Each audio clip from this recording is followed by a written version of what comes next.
a legend of one man who persuaded his friends to watch every Godzilla movie ever made. This world is on the brink of destruction. We need you now, Godzillavangelists!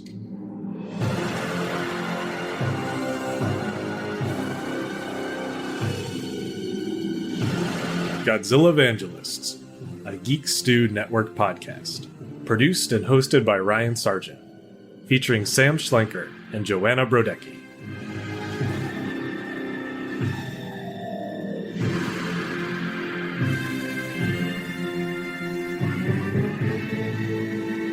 Well, hello and welcome to Godzillavangelists. I'm Ryan, and my pal Joanna is here with me. Unfortunately, Sam won't be here today. Boo. We do have returning guest Fiona Collinson. Hi, thanks for having me back. What a thrill. Of course. And you know when you're back, you know what that means. So is Gamera. Gamera. So is Gamera not in all the other movies? I just get the Gamera ones? Gamera has never met Godzilla to date. So he's been sequestered in his own little thing. So you've technically never seen a Godzilla movie. Oh, okay. I see. I've been siloed. I'm just a Gamera specialty podcaster. Yes, you're our Gamera specialist. Oh, yeah. It's like you bring on an expert for a Gamera episode. Exactly. Exactly. Great. I like that. Our experimental relationship with the big tusky turtle went well, so we are covering 3 Gamera movies today. Woo! We'll see how that goes. We're going to be talking about 1970s Gamera versus Jiger, 1997's Gamera 2, and 1999's Gamera 3. Did we watch Gamera 1? Ever? We did, in the last episode. We did? Yes. She doesn't even remember. Yeah, last time we watched the first in the Gamera trilogy. Okay. I don't remember it. Well, I'm going to point out some callbacks that are going to blow your mind. wow, I can't wait. It'll all come When back was to that you. one made, though? 95. Okay. I only remember the older version, but okay. I'm excited to relive it. Maybe it'll come back to you. Yeah, maybe it'll come back to me. Now, Fiona unexpectedly had to move this weekend. Is that right? Yeah, it is. It was a surprise move. We didn't think it would happen this fast, folks. The only thing worse than moving is when it's a surprise. Yeah, that's among my least favorite surprises. Yeah. So she's going to dip out during the Gamera 2 discussion to take care of some stuff and come back for Gamera 3. So for a while, it's going to be just you and me, Joanna. That is a unique pairing. I hope you guys aren't bored. Just kidding. I've got the most thoughts maybe on that movie. I'm excited to hear them. I don't have much to add about Gamera history that I didn't bring up last episode, which you should go listen to, including maybe Joanna, so you can remember the first movie I'll go in the listen trilogy. to it. But I do have the talking point that a new Gamera anime is supposed to come out this year, and I want to get both your reactions to the trailer before we get started. Which streaming service? The trailer's already set? Yes. Okay. We're going to play some Gamera. Whoa. All right. Whoa. Whoa. That's a big ass turtle. This is spooky. Whoa. It is. This is some Whoa. OG Stranger Things darkness. There is some Stranger Things there now that you mentioned. Yeah. Also, this looks really ugly. It's moving very quickly, which does not seem in line with the other Gameras I've seen. Oh, there he is. There's my guy. Oh, that guy's big. Ooh. I don't hear the theme song though. Bummer. No, I don't think there's going to be as much cheerfulness here. That's a big pivot. You know, I am sad that he has lost the cheerfulness of the past. He looks much more evil. I think that, Ryan, when is this going to launch? Next year? This year? Unclear. Supposedly this year. We'll be watching it. Okay, well, I'm going to have to watch it for the show, But would you watch it if you didn't have to for the show? Because that's my question. Mainly the fact that I really am sad that they've lost the plot about the really clear fact that Gamera is to help and is for children. I feel like, you know, that's so present up front with him, and then it just gets a little dark. Yeah, like I feel like that got lost somewhere in the 80s, maybe. Yeah, they lost it. And I feel like it's always like Godzilla, I still to this day, I'm like, is he good? But Gamera, it's always very clear he's here to help the children. And even if it's a little confusing, he's here to save them. But I do appreciate the simple nature of the earlier films for sure. The girl with the matching beret and little outfit, the little child. Like, I love children saving the day. I love Gamera's tie to them. I'm here for all of it. Maybe there's still something there because it looks like there's some kid Stranger Things type protagonists, but yeah, they've definitely moved away from the straightforward loving bond between Gamera and the children of the world. If the kids are teenagers, it's less adorable of a connection. It's still sweet that they have it, but it's less cute. I agree. Well, with that, let's jive on back to 1970 yes. Wow. and talk Gamera versus Jiger. That's a mouthful. I miss being in the 1970s block, I gotta admit. Anytime we go back to it, feels cozy, warm. I know what I'm getting. I know I'm gonna have a simple plot. I'm gonna have like 2 locations. There's gonna be a ship at some point, and people are gonna be saying some silly things along the way. This is really my bread and butter on this podcast, so I don't know what you're talking about going back to the 1970s. I've never left the 1970s. This is all I know. When I watched the 1999 one, I felt completely out of sorts. So this is really the only world that I know. And God, these spunky little kids, they never stop fighting for what they believe. Let me tell you. Never. They would give Gen Z a real run for their money. They straight up drove a mini submarine into a monster, unfazed. And the adults honestly weren't that phased either. The adults were like, good job. When the dad was like, do you remember all the instructions? And he was like, I remember all of them. I'm like, I can't remember my email password, let alone the instructions to drive a submarine.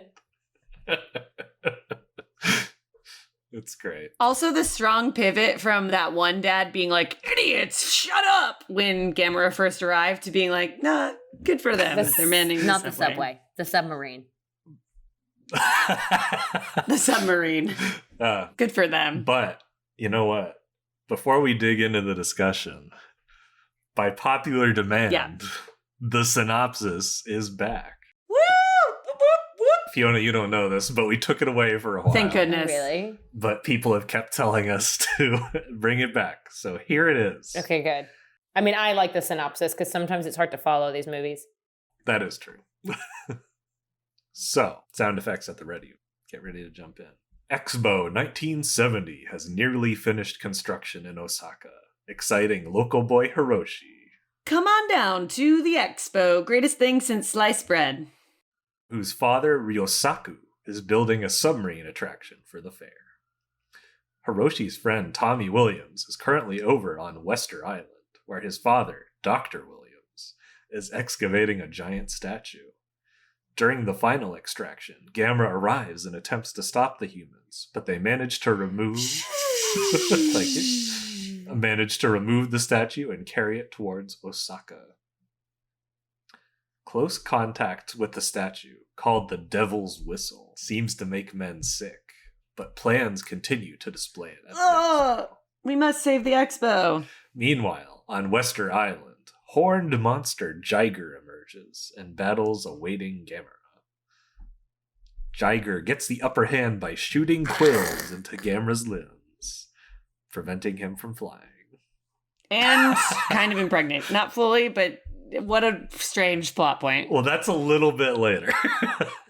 Can I get a quill sound effect? I was really hoping for the quill shooting. Thank you. I don't know. I can't really whistle at the moment. I can't whistle, otherwise that'd help.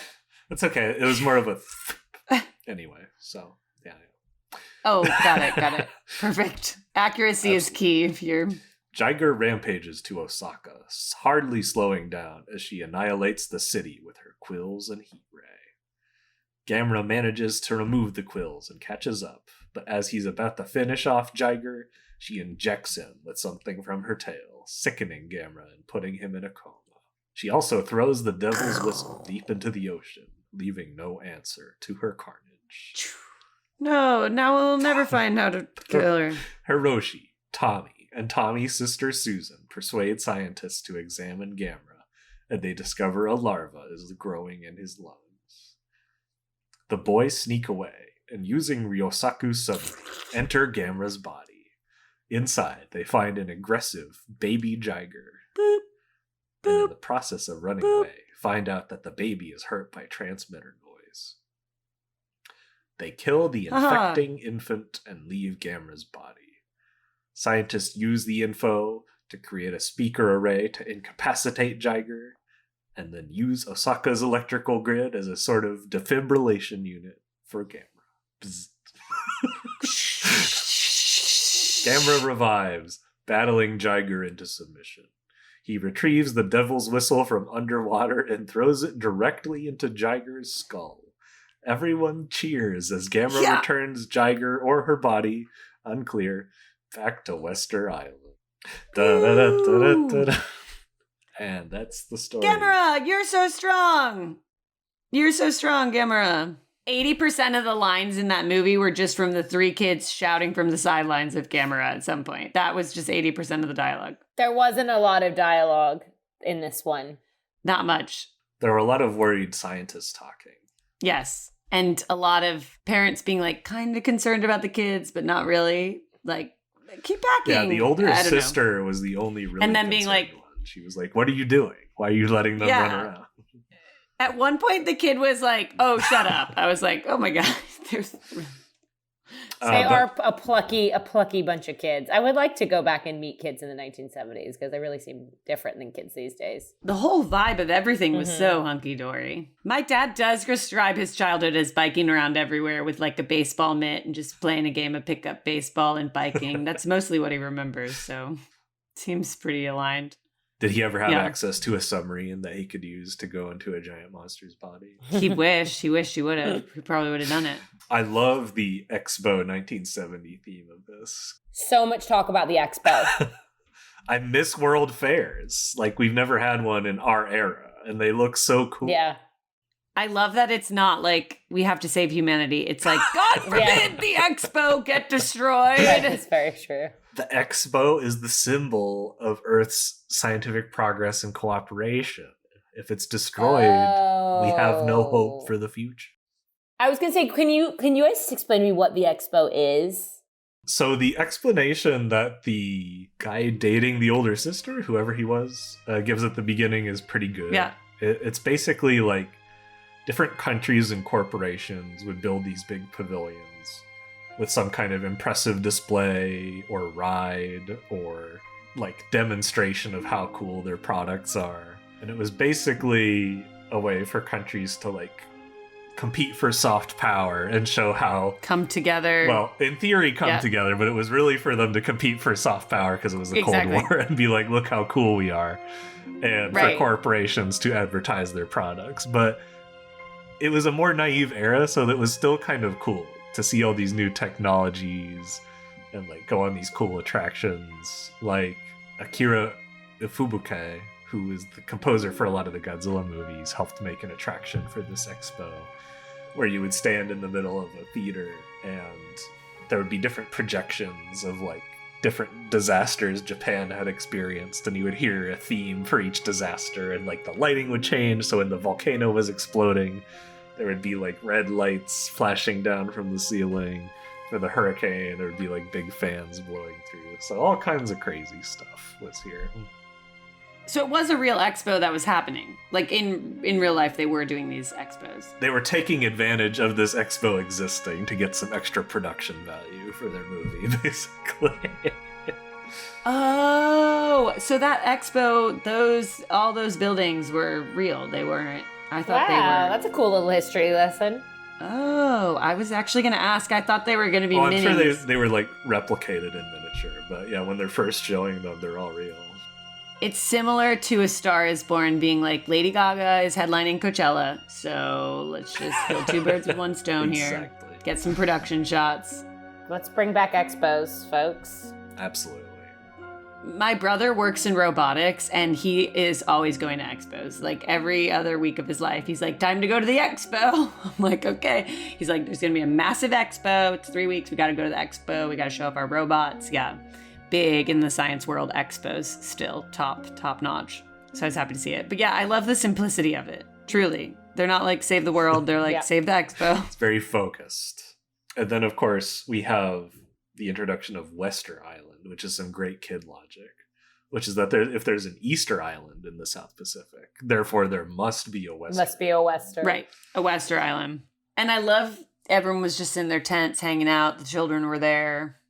I don't know. It was just crazy that they don't stop when all the shit starts hitting the fan. They're like, go, get that statue. We must do it. It's so... Well, the kids always seem to have, like, access to more than they should.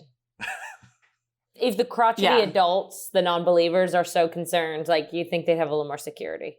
Where's the security clearance on the children? And why does everyone not know that Gamera is for children yet? That always confuses me. Why do only the kids know he's for children? Because they don't believe. Exactly. He's like a fairy. Okay, got it. You'd think by this movie, you know, people would know. The adults are too jaded. They're like, they see jaded. Giant monster, it's a threat. Only the kids know. Only they have secret knowledge. Got it. I do have to say, Gamera really, his first landing, I don't know if you guys caught it, on that beach was not smooth. That crash landing was really rough. The spinning turtle thing too, was that a toy? I swear to God, I had a toy, must have been based off Gamera, that was just a spinning light up thing. You'd fly, like the 90s commercial up. Yeah, catch it with your friends, play back and forth. And I think it was inspired by someone who had seen Gamera. And then Jiger was some person in a suit the whole time. Yeah. Right. Wow. They're both in suits. That's amazing. God, that always makes me so happy too. Whenever the baby one was rolling over dying, I'm like, that is just someone in a suit doing their best acting. They were committed because there were a lot of shots where they were actually walking on four legs, which is really hard. Like normally when they have a four-legged monster, you'll see them crawling around on their knees eventually because that's much more easy for a human to assume, but like a lot of the time Jiger was always on all fours. Commitment. And then when he would die, his arms would kind of have a second death to really show that he died. Like someone was sitting at home in front of the mirror choreographing it, thinking about it before they arrived on set, and I always love that actor commitment. Can I ask a question going back a little bit? Sure. Okay, when we saw the scene where were they men at sea and they all started to get sick? Were they all sick from the statue? Was that what was making them sick? They were supposed to be, but when you think about it, it doesn't really make sense. Because the reason that the statue makes Jiger sick is she doesn't like low-pitched sounds. Right. But I'm not sure why all the humans are bothered by it. Yeah, I wasn't clear on that. They did kind of say later, they were like, the noise, and I was like, something that adds up, but... Yeah, I was wondering, maybe some kind of neurovirus, but no, the statue. Yeah. Maybe some bad statue. Chef, bad cooking. Unrelated. I also love in that scene, the drunken, lazy doctor who's like, I don't know what's wrong with him, and then you see him take a sip of whiskey out of his flask. Right, exactly. He's like, could be something spooky. I love whenever they're like, that's not scientific at all. Whenever they reference that, they're like, that's not very scientific of you to say that it's like an old, spell.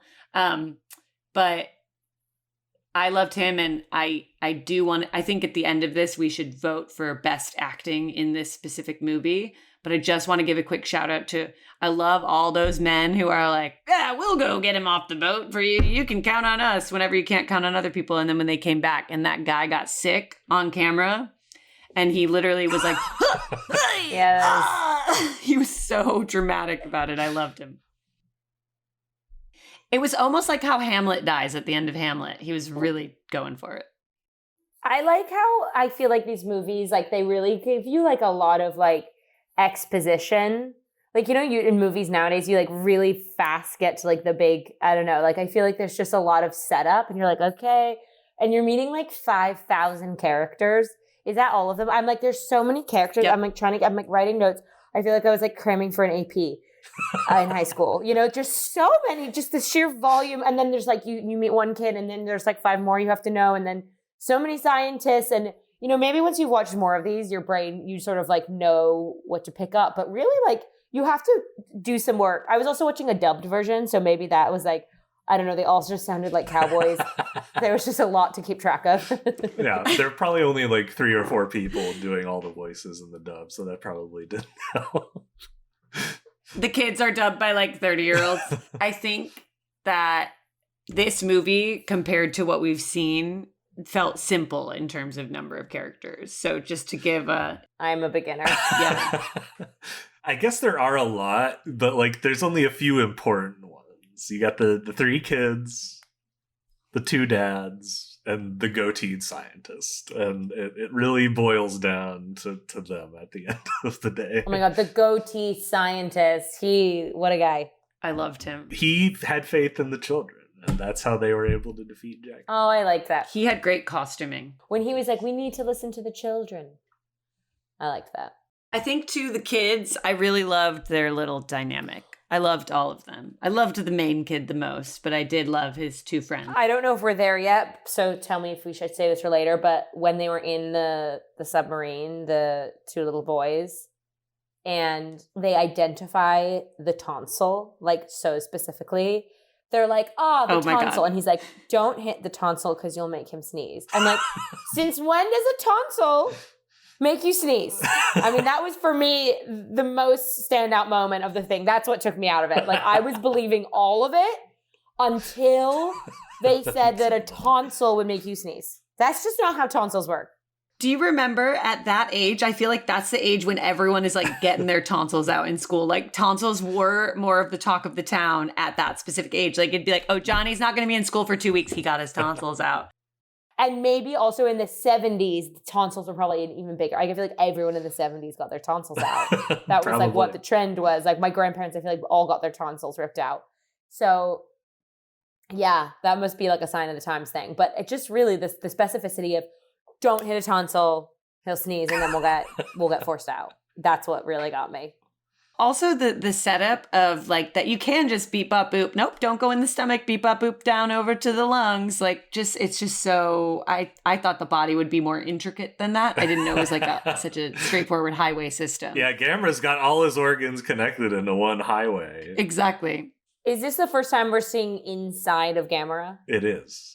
Wow, okay. So this is a hallmark moment. This is a big moment. And I wish they did more with it, because it's such a cool concept, just going into a giant monster. Yeah, but we really only see like a little portion of his lungs at the end of the day. But I love like how weird it is. There's like green moss on the floor, and his lungs are like these big inflated balloons with green paint splashed over them. That have room to grow a baby monster inside of like a baby dinosaur. All of that, being able to breathe. Yeah, it all, but suspend your disbelief, I guess, right? Gamera is strong, Joanna. He can overcome all of this. He blocks the sun. He is the rainbow of evil, which my translation was given me in the captions, which makes 0 sense. Wow. He is absolutely not the rainbow of evil. I thought he's good, and there's nothing rainbow about him, but perhaps that means he's the rainbow that clears the clouds of evil. Like he splits it open. Yeah. But it also says he blocks the sun. I think because he's so huge is the idea. Like when he flies in, he literally blocks the sun. Right. And in my closed captions, when it said destroy with jet flames, both those words are capitalized, which I appreciate. It's like destroy not just with jet flames, with your jet flames. His trademarked. I appreciate too that the kids just like, they really were helping each other out. They were like watching out for each other, getting into the submarine. And I appreciate that just every time the adults were talking, they were just in the background like, listen, I got an idea. Let's leave. It was very Scooby-Doo. This is the same era of Scooby-Doo, right? It all felt very Scooby-Doo first to me. came on the air the year before this. So wow. That's sort of the vibe. Okay. I mean, they're like little oncologists, They're just trying to get a cancer diagnosis. They're in there, they're doing an endoscopy, essentially. They're going to like biopsy a lung. I think we have little doctors of tomorrow on our hands.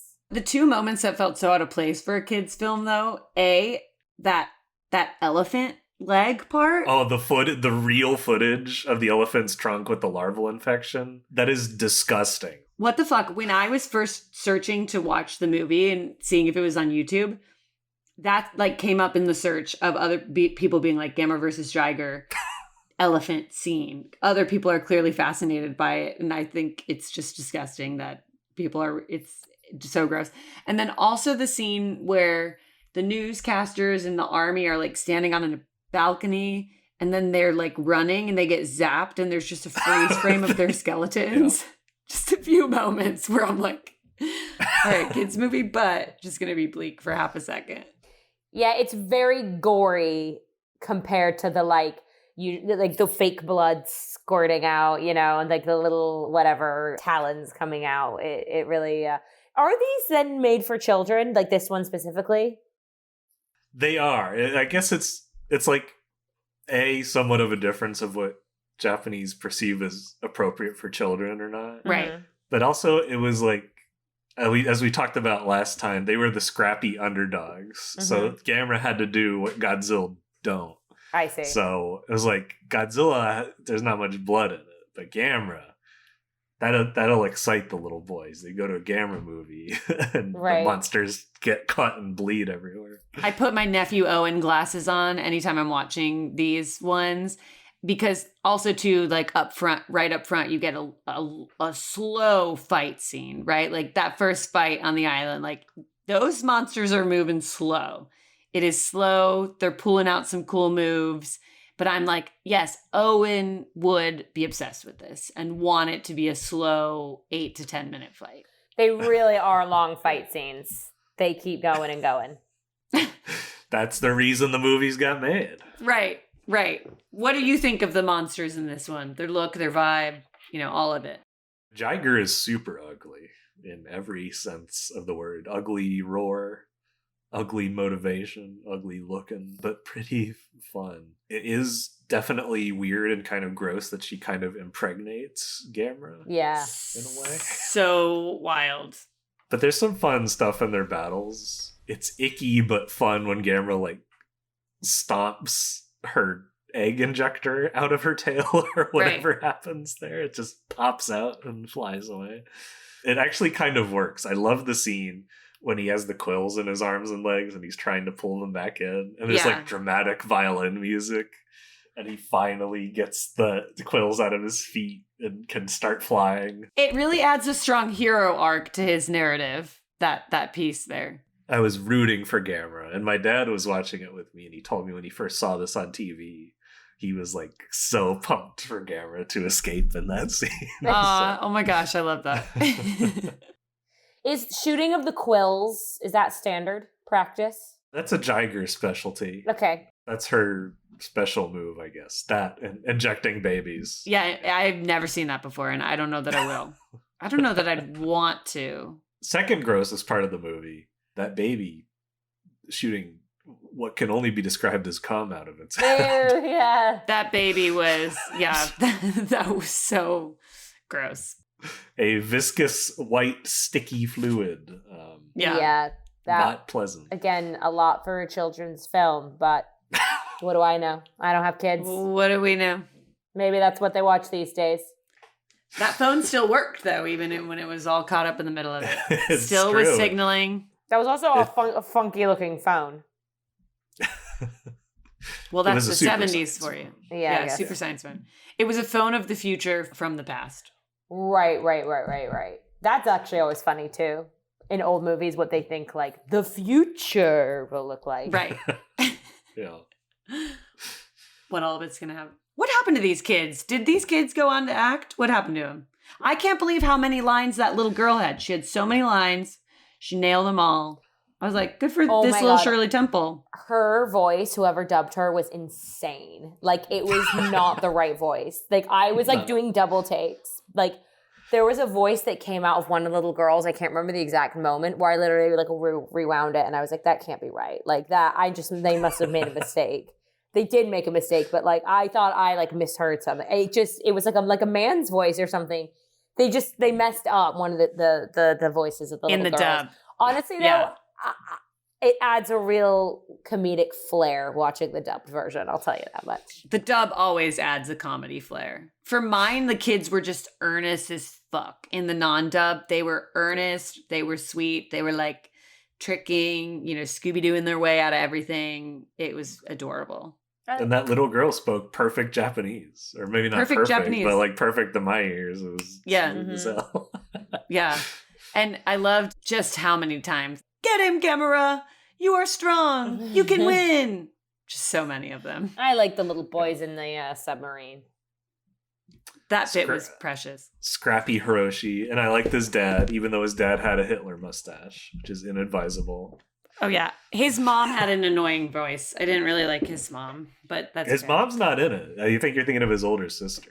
Oh, sorry. I was talking about Willie, whoever the other little boy. Yeah. His mom had a weird accent. It was like French or German or something. Yeah. Well, I mean, not to diss it. I wouldn't be able to tell you what accents anyone had in the dubbed version. No one in the dub.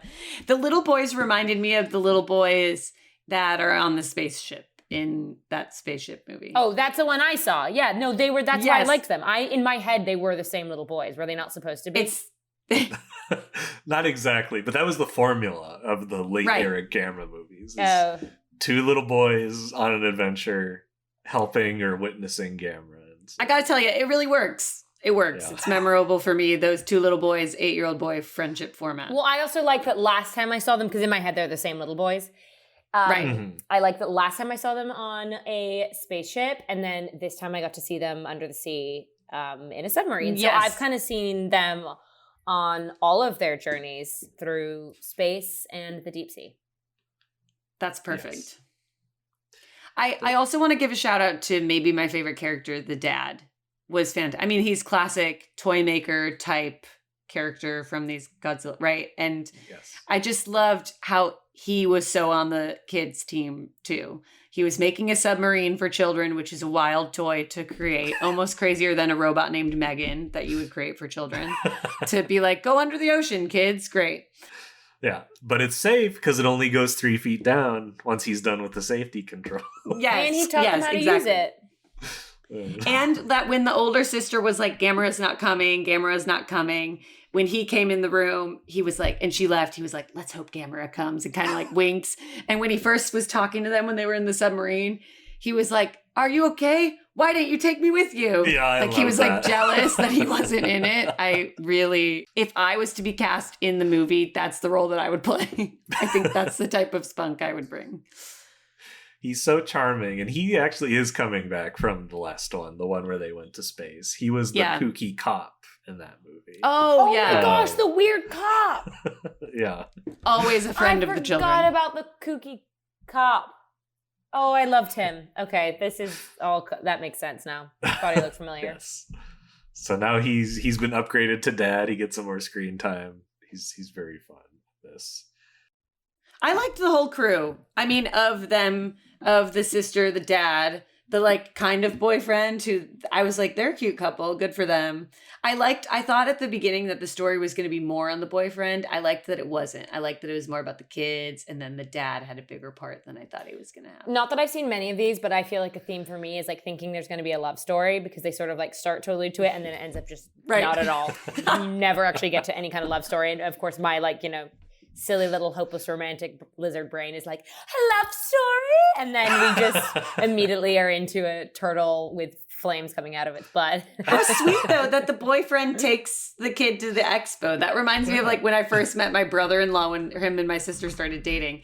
He was like, hey, Joe, let's go on a hike together. Because my like sister didn't want to go on the adventurous hike climbing up a pile of gravel. And I was like 14 and was like, yeah.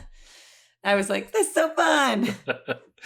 It is very sweet. You like him. He's so enthusiastic about the expo. You want to be enthusiastic. Oh my God. He fucking loves the expo. The only weird thing was like these big monsters are fighting, right? Mm-hmm. They're like, oh no, we have to evacuate. Like kind of, but they never do. They keep talking about it. They keep being like, and they're packing up to leave, but they never actually leave. And Susan and her brother, like, where are their parents or are they just such close family friends that it's like cool that Susan is just like chilling there? Well, I just was feeling no urgency for anyone of getting out of there. Well, they never do a great job of actually like defeating them, but that's kind of the point, because we need to see them fight. Right. I think that was more of a thing in the 70s, because my dad always talks about how like when he was like 8 through 18, he would like just jump from neighbor to neighbor's house and like eat dinner with like his friend's family and only come home to go to sleep, like to collapse on the bed. So I think in the 70s people were just like, where's our kid? Somewhere a couple streets down. I guess actually too, my sister has that right now. She's got a little boy named Thomas who sometimes when we are visiting town, Thomas is in the home before we're even awake, like ready to play with the kids. And then when my sister wants to like have some time off from the children or whatever, she'll be like, go over to Thomas's house, and like they'll just, I guess I did that too growing up, that like just when it got dark, I would know to kind of make my way home. But I'd be at Cassidy Herring's house for hours and hours and hours. Yeah, you'd be at someone else's house and then like their mom would call your mom to be like, can Fiona stay for dinner? You know? Yes, you'd always be like, can I stay for dinner? Right, and then there would always be the house that like had more interesting food. So you would try and make sure you stay at that house for dinner. Cassidy always had good snacks. Like the house that did Taco Tuesday. Are you kidding? There's no way my parents were doing a Taco Tuesday. No freaking way. Okay, I guess that does make sense. I kind of forgot about that aspect of when you're under 10, like the neighbors are kind of your second family. Yeah. Oh, it's precious to relive that memory now. Oh my God, I miss my best friend Billy. That's what these old Gamera movies do. They connect you to the innocence in your heart. True. They really do. Of a time when the World Fair, the Expo 1970 was worth protecting. The innocence of the time of when your kids are straight flying an unused ever before submarine into a monster, you're pretty unfazed. Yeah. That is a good point to end on. So I'd just like to go over my list of the funniest Gamera moments. Right. Perfect. I'd love it. One of them you pointed out is his first landing. He lands flat on his stomach. It is bam. Absolute flop. Belly flop. Yep. There's a part when Jiger grabs him around the neck with her tail and he looks shocked. Yes. Like his eyes are wider than normal. He had a lot of personality. Yeah. Ducking his head in and out of his shell to avoid getting stepped on by Jiger. Very funny. Cute. Getting seesawed into a building face first. Jiger landed on this seesaw and Gamera just like cartoon head smashed through the building.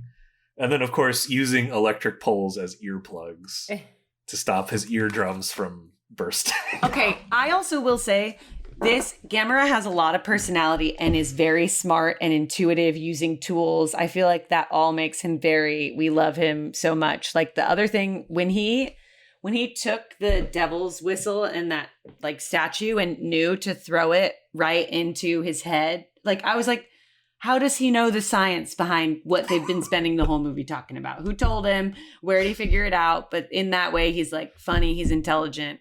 And he's for the children, you know, so we love him. I'm just here to hype him up. I'm just here to hype up 1970s. But let's not forget his fatal flaw. His tonsils. His tonsils. He still has his tonsils. His Achilles heel. Don't touch his tonsils. Whatever you do. You heard it here first. I'm wearing a Gamera t-shirt to the live show. Heard it here first. Yeah. I still can't believe I've never seen Godzilla. Now I've seen multiple Gamera movies. And I love that you probably like think that you have. Like you're just like, yeah, this is a Godzilla movie. In my mind, I've watched these are all Godzilla movies, but it's only when you remind me that they're all Gamera. So I'm just like overly familiar with just this one specific monster. This one specific monster. I'd love before we do a rank, if we do it up front now, I'd love to know though who's everyone's favorite actor was in the best dressed and favorite actor.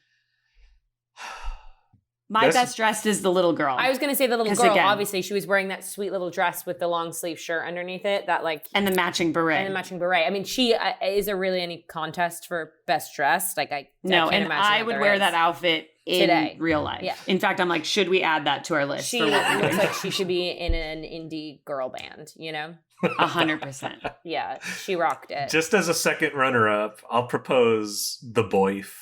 He had a pretty cool, like, 1970s chic look going on with the wide collars and the orange coat.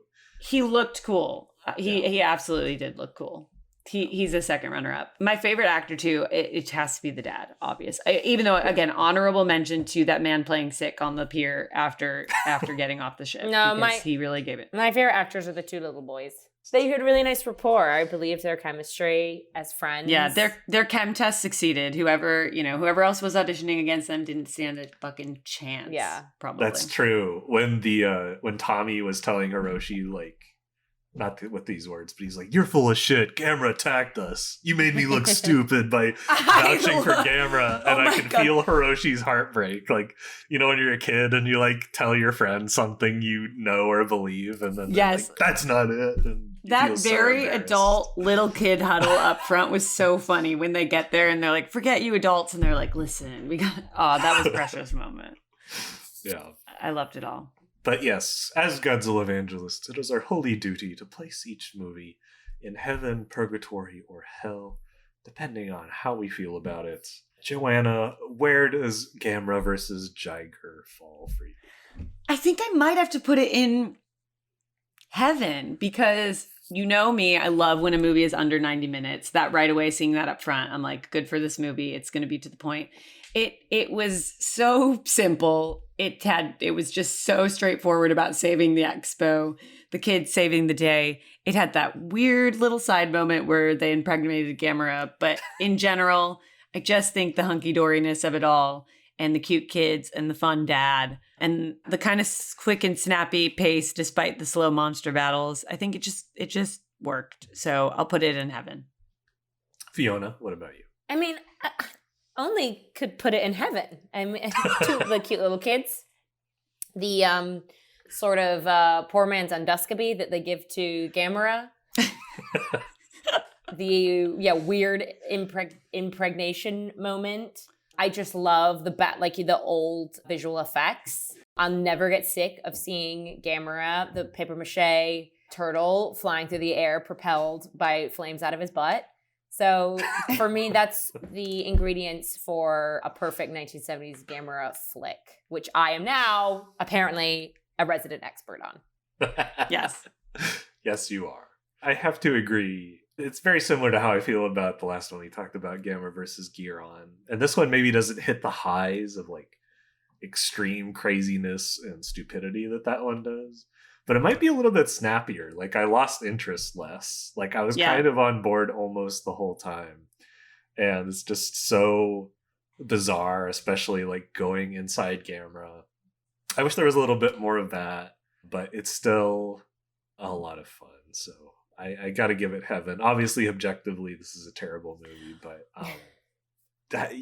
wait, one terrible film moment that I have to give a shout out to, I forgot, is when Gamera is like getting frozen. He's whatever that slow. Oh, he turns so pale that he's transparent. Yeah. That slow, pale gradient with the music going ding, ding, ding, ding. I loved the slowness of it. Again, made me think of anything from Scooby-Doo and really took its sweet time and didn't give a fuck. And so for that, again, heaven for not giving a fuck. It was a different era. A better era. Gamera. Monday. Okay, yay. That was my cheer for it. 3 heavens. A sweep. Sam, what do you say? He'll have to tell us. Yeah.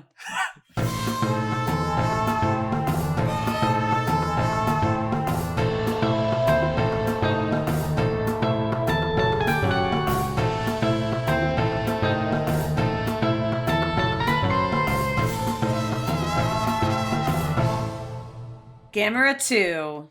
Picking up with Gamera 2. Rise 2. of Legion. Rise of Legion! Are you ready for the synopsis, Joanna? Yeah, I'm at the ready with sound effects. No one to judge me now. Me and my sound effects. Okay. 1 year after Gamera's battle with Gaios, science instructor Midori Honami witnesses meteors fall across northern Japan. In subsequent days, insectoid creatures begin attacking Sapporo. And the JSDF is called in, with operations led by Colonel Watarase.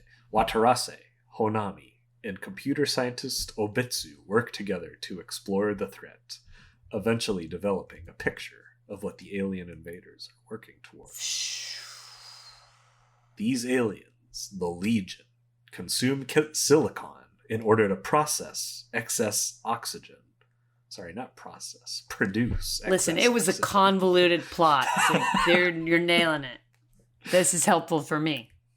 Which helps them grow a huge flower designed to launch a seed to carry them into space. In this way, the Legion can continue to spread and conquer worlds. I believe that's how it works. I think that's how it was pitched in the room. Yes. Watarase struggles to come up with a way to destroy the flower without also destroying Sapporo.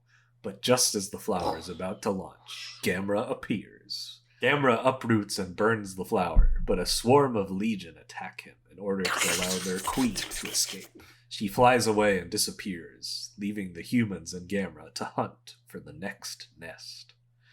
They find it in Sendai just as they are evacuating the populace, including Honami and Gamera's human bond mate, Asagi. Yay!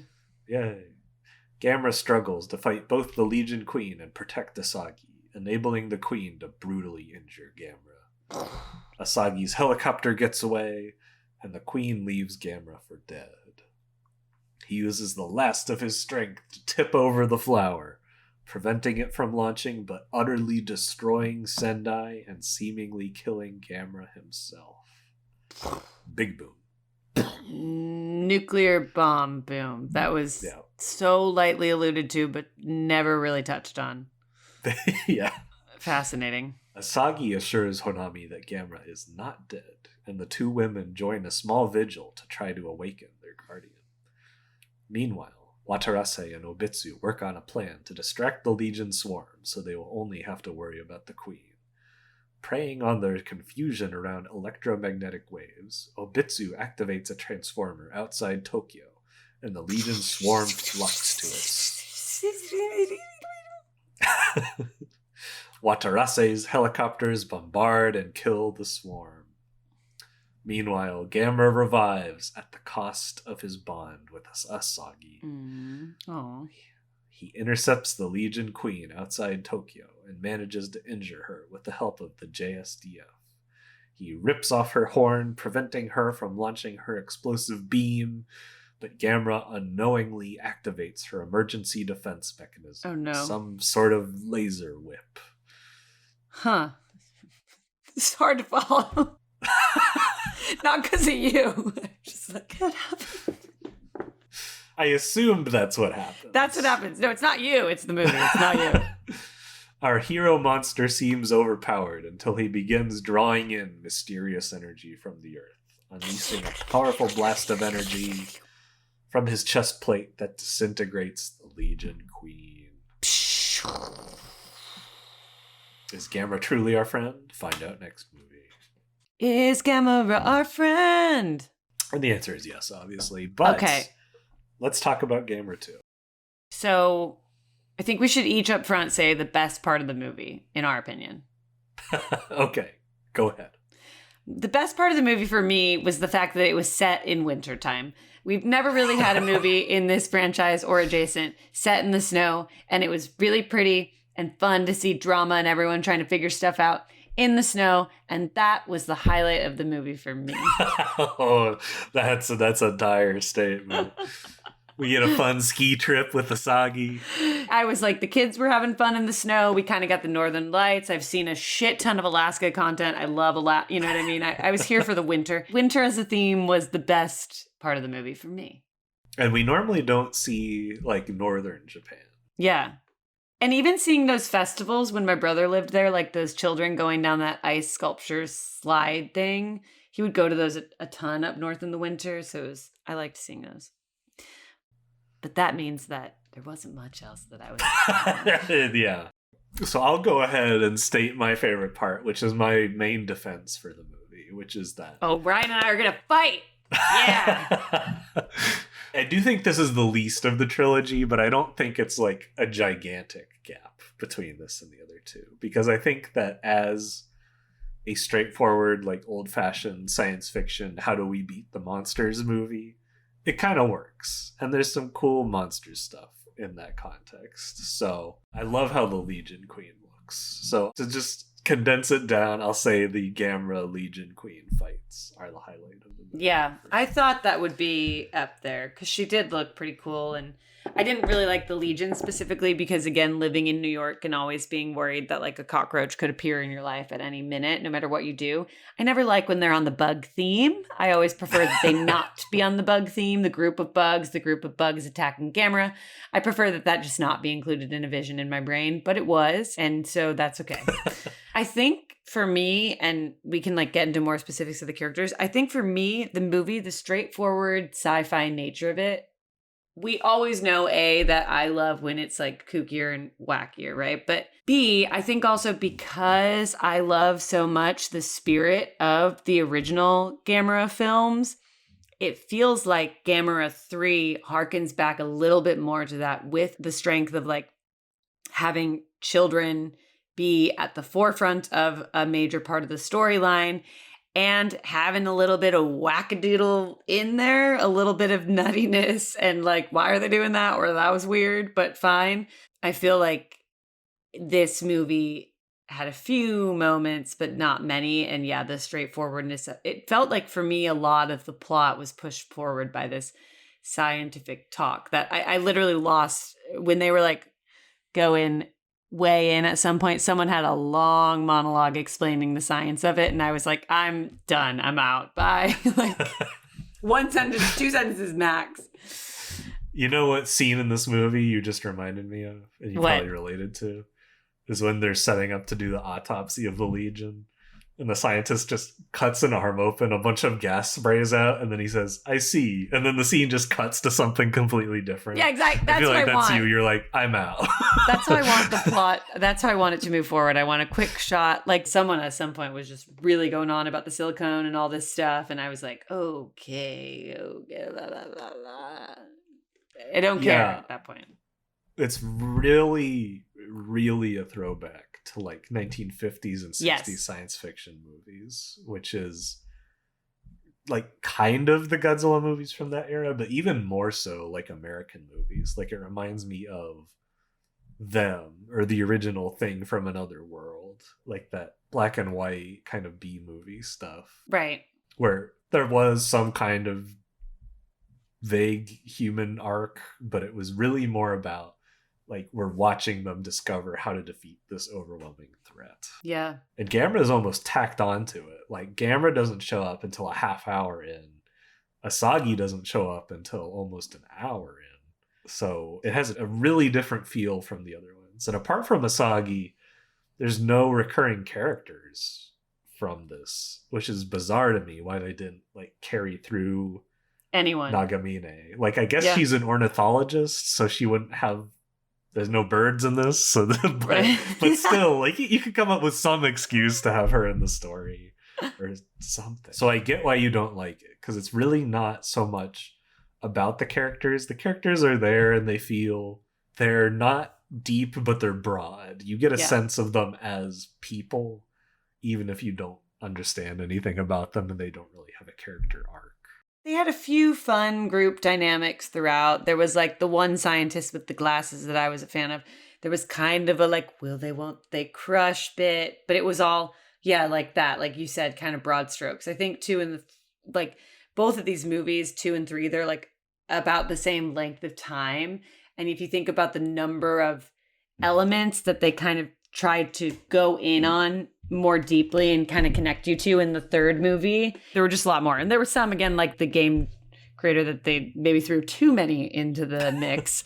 Yeah, we'll get to that. Yes, but I don't know. Like I thought the monster element I appreciated in general, but when it's not balanced out by that other piece, that's when I lose interest. But it makes sense that that's hearkening back to, and that is a format that's common in sci-fi movies.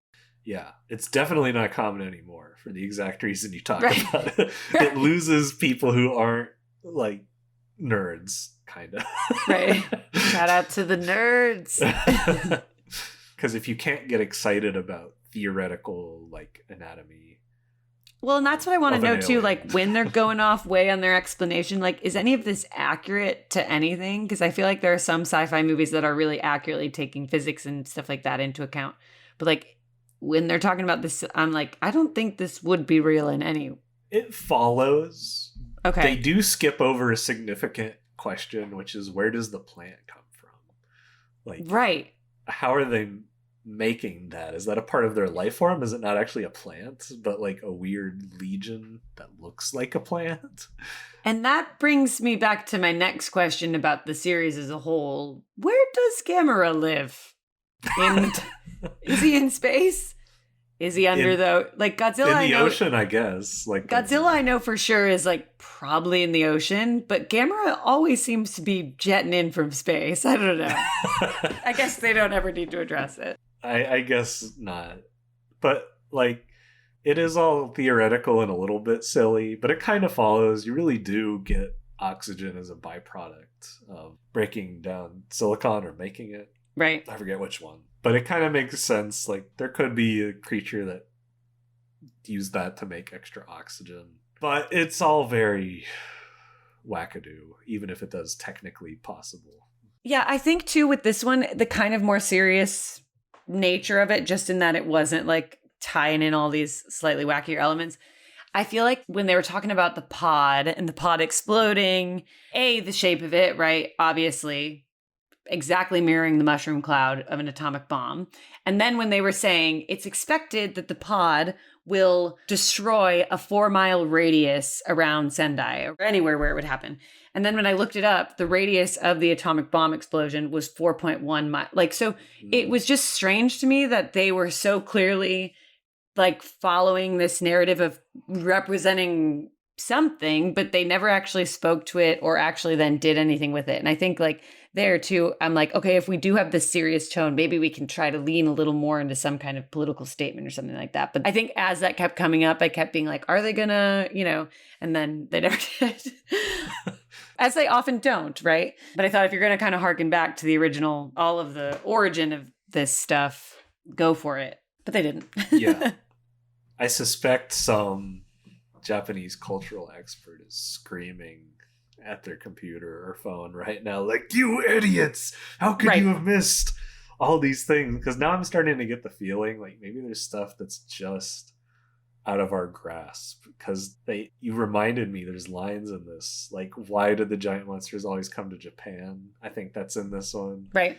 And like talking about we're going to handle this ourselves. The US isn't here to help us. I wonder if there's something subtle going on there that if you were Japanese. I don't think they would say the radius and make that to be like it. When they said 4 miles, I was like, I think I remember that. And I don't think they would set that up in that way. But either way, they could have made it even a little bit clearer. Yeah, it was not explicit. And had a bit of a deeper.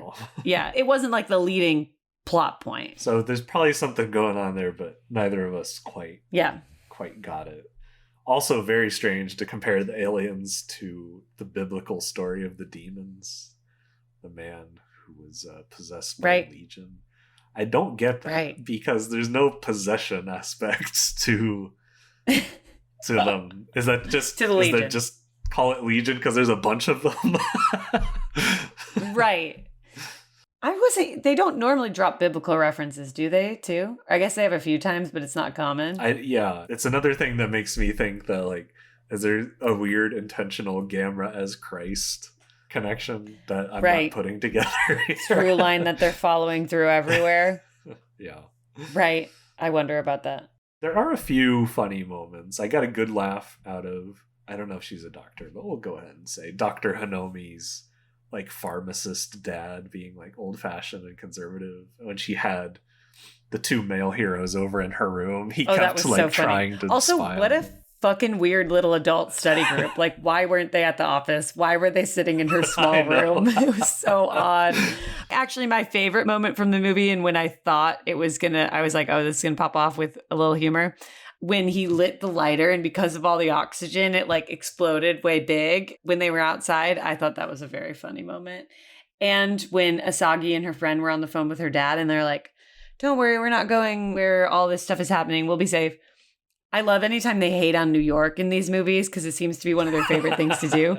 She said to her dad, she's like, be careful in New York. Now that place is dangerous. And I'm always just love. And they do it a lot. I feel like they're always just trying to rip on New York City. And I get it. It's fine. I think so. As a resident, I always get a belly laugh out of it. I enjoyed that. There's also a nice bit of subtle humor when Hanomi sets up the Gamera cult fan site for Obitsu. Yes. Oh my God. And she's like, oh, I gotta go. And he's like, wait, I can't read English very well. And then his coworker comes over and he's like, oh, I can read English. And he starts giving him like funny looks because the website is so weird. Right. I liked that harkening to the early internet too. All of that. There was also a sweet little maybe moment where someone who was in the army military something and one of the scientist guys, the skinnier one with glasses, there was like about to be a fight. I don't know exactly what the setup was, but they were telling the skinny scientist dude with the glasses, like, you got to get out of here. And he's like, no, I want to stay. And they're like, no, go. And then the army people leave and one guy hangs back and he's like, when we're through this, I'll buy you a drink. And the scientist guy is like, I'd like that. And then I was like, was that a really cute gay moment that we just witnessed, that they were kind of sneaking onto screen here because it was so precious? I think so. And I really loved that moment. But then, honestly, I thought it was sweet that they hit that in there. Yeah, I think that's Watarase and Obitsu. And I think they do have more chemistry than either of the men and Honami. I messed up her name a couple times, but yeah, you're right. Yes, they have way more chemistry. Yeah. He was my favorite. Classic. I love a skinny scientist dude with glasses. I think he was my favorite. He was charming. I liked when he was bugging the guy working at the power plant.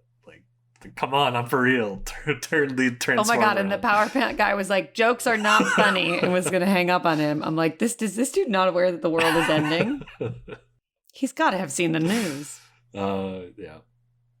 So there's some fun moments like that. But you're right. Overall, pretty humorless, very, very plot focused, not at all character focused. Was it the same director, and from 1 to 2 to 3, what transitions took place for the like creative team? It was pretty consistent. So it's the same director for all 3 movies. The same guy. That's so wrote wild, all 3. The director co-wrote the 3rd one, but yeah. Because 2 and 3 felt very different to me watching them.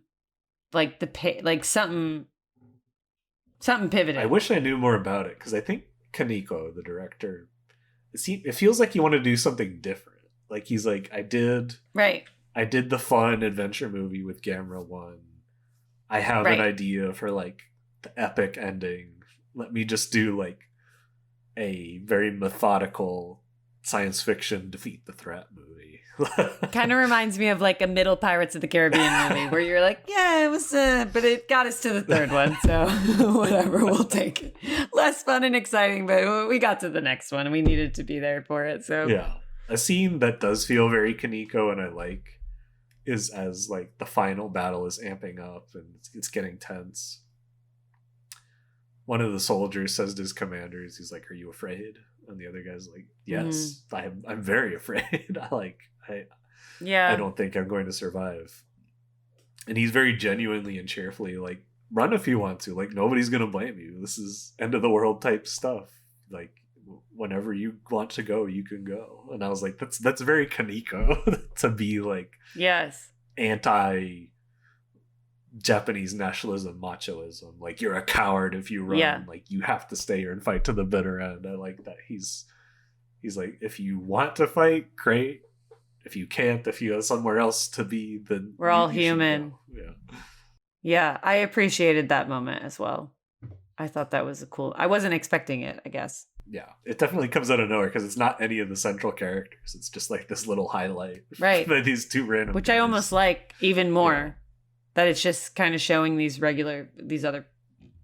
everyone who's a part of it. The expansiveness of it. I will also say I loved the purple coats on the scientists. Yes. So for me, it was winter and the purple coat. No, I'm kidding.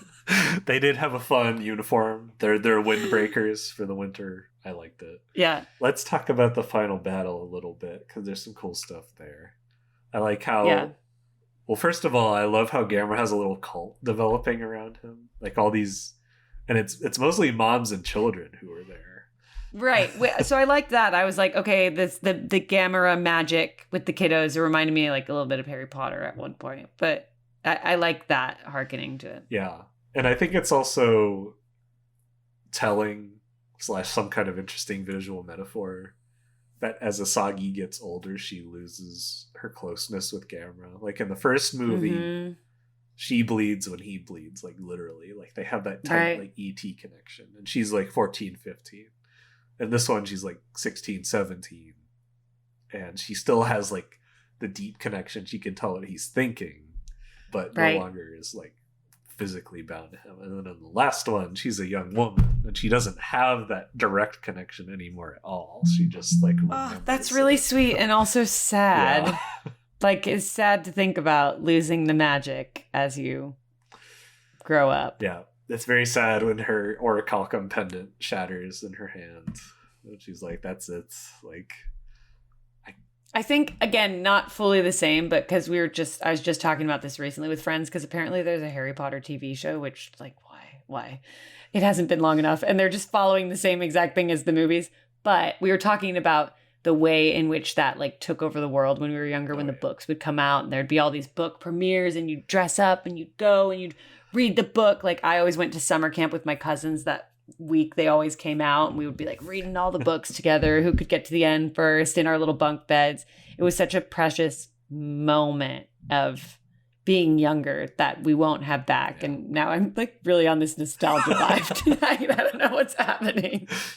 No, I'm like, remember our youth. It works with Gamera, and you know it does. That's what he brings back. Yeah. Obviously, like in these '90s movies, we're no longer having the kids like leading the plot, right, and running around. But it's still like the soul of Gamera is youth and protecting the possibility for a new generation. And so I like that how that plays into the story.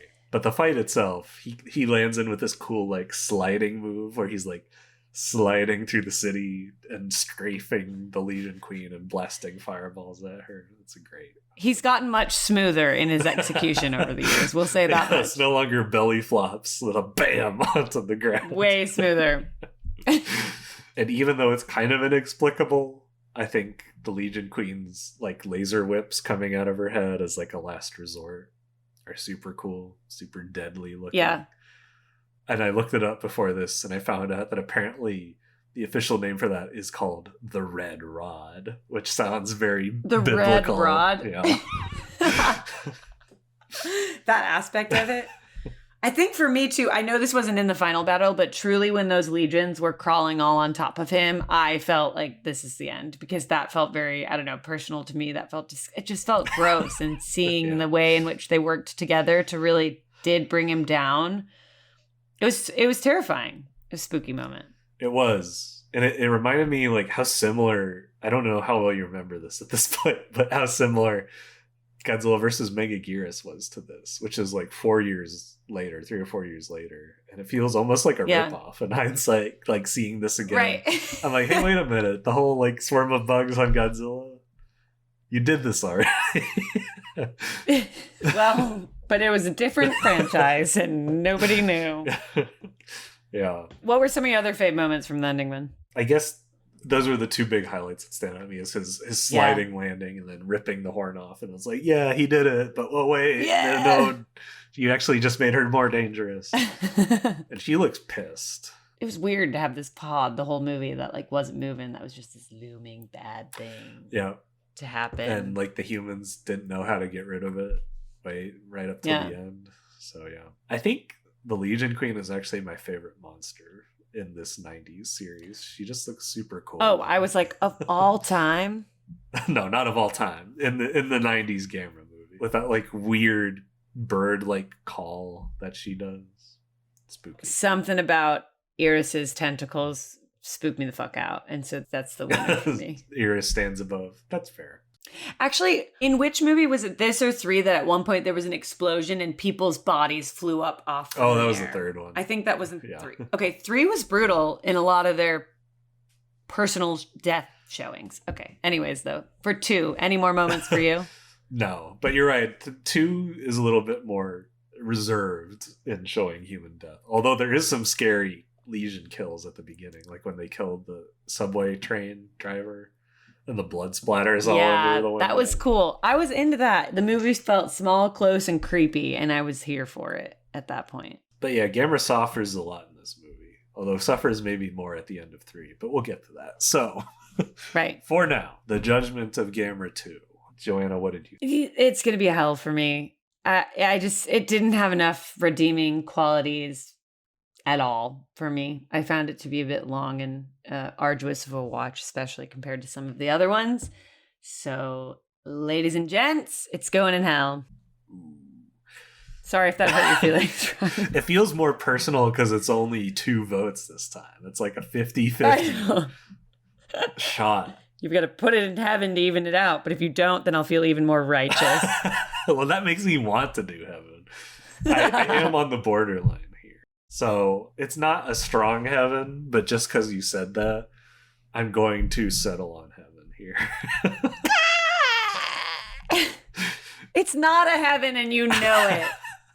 Look, it's the least of the trilogy. There's not a lot of character stuff in this movie. But as far as what it's trying to be, it's pretty good at it. It's a pretty niche kind of movie in that there's just not a lot of people who are into that type of thing these days.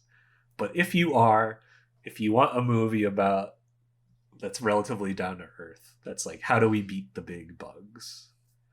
This is for you. And it does it well.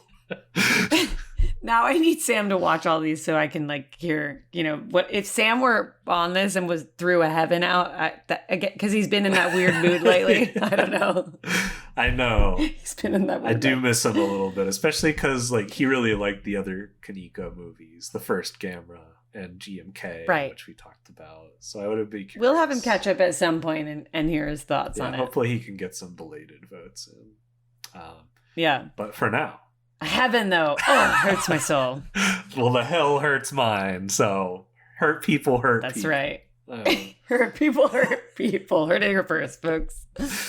And now we get to head on to Gamera 3. Gamera 3. So let's get Fiona back in here, and away we go. Woo! On to the one I love.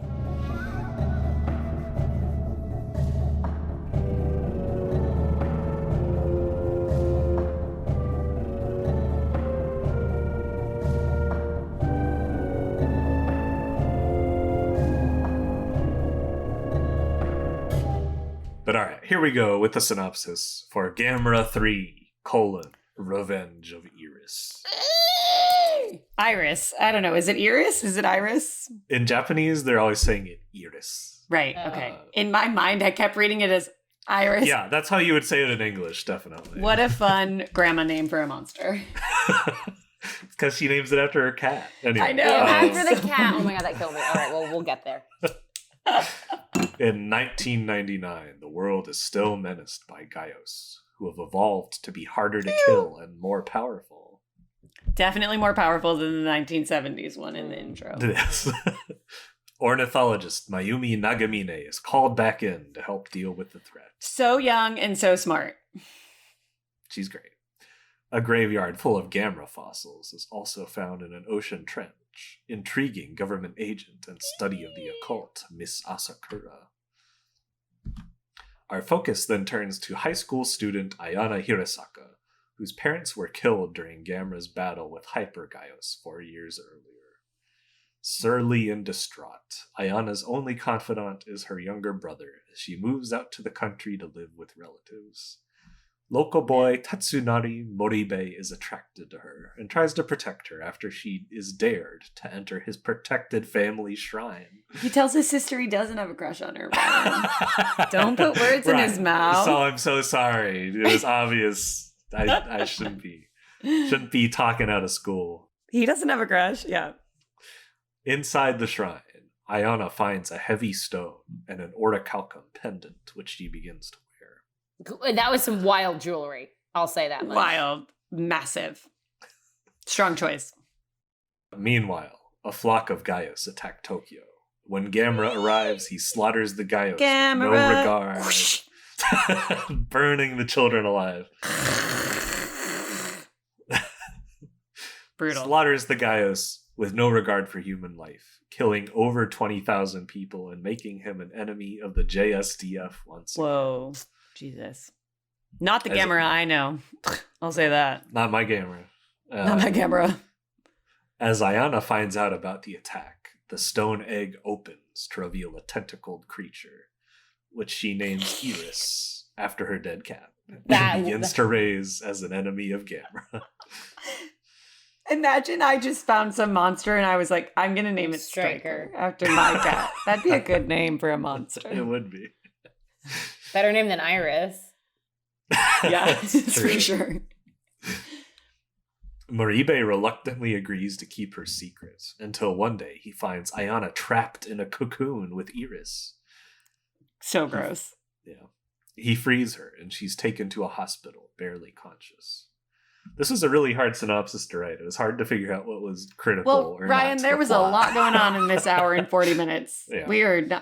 You are nailing it. Once again, there was so much set up, and like I'd be like, okay, they're setting up this thing, and then they'd like jump and they'd be like, okay, now we're setting up this thing, and then they'd like jump and they'd be like, we're setting up this thing, and my head was spinning. I don't blame you. To their credit, they do pay almost everything off, kind of, but we'll get to that. Yeah, we'll get to it. Iris, however, has grown enough to begin killing people in the village, including basically like a transformer is what Iris came back as. A blood-sucking transformer. Yeah, with tentacles. Yeah. Including Ayana's adoptive family. Dun, dun, dun. Aww. This allows it to become larger and more powerful, growing to a giant monster that the JSDF cannot stop. Nagamine recruits old friend Osako to help investigate. Hey! And they make the connection between the monster, Ayana, and Moribe. Unfortunately, Ayana has disappeared from the hospital. Dun, dun, dun. This was a wild plot point to introduce an hour and 20 minutes into the movie, basically. Yes, it was. Especially considering how quickly it was resolved, kind of. She turns up in Kyoto, kidnapped by Miss Asakura and fanatical game developer Shinya. Fanatical game developer. This guy was the most the ultimate gamer. Asakura believes Gamera is an evil spirit she can repel with Ayana's powers. Karata thinks the Gaios are designed to reset the Earth, and preserving Ayana's connection with Iris will allow Iris to stop Gamera from killing the Gaios. There it is. In either case, they are found by Nagamine, who teams up with Asagi and forces them to release Ayana. As all five go to the train station, weather closures trap them there. Gamera pursues Iris to the train station, and a terrible battle commences, destroying the station, killing Asakura. I think you mean sick, Ryan. Karata. I think you mean sick battle. Pretty great setting for a battle. It is. It's an awesome battle. It was great. Terrible in terms of the cost of human life. Anyway, it also allows Iris to absorb Ayana into her body. Gamera frees Not again. Ayana, but is pinned in place by Iris's tentacles in the process. In desperation, Gamera blasts off his own trap. Maybe the wildest move we've ever seen. Okay, sorry. I can't help but participate in this. It's so exciting. Synopsis. But yes, he blasts off his hand, absorbs Iris's energy blasts, and punches her with a flaming fist, destroying the evil creature. Dragon Ball Z, man. Moribe is able to help revive Ayana, who is shocked that Gamera would save her life after all she has done. He's for children, man. He is in favor of the children. Hundreds of Gaios begin to converge on Tokyo, and Gamera prepares to battle them. Asagi promising that he will fight until the end. Gamera!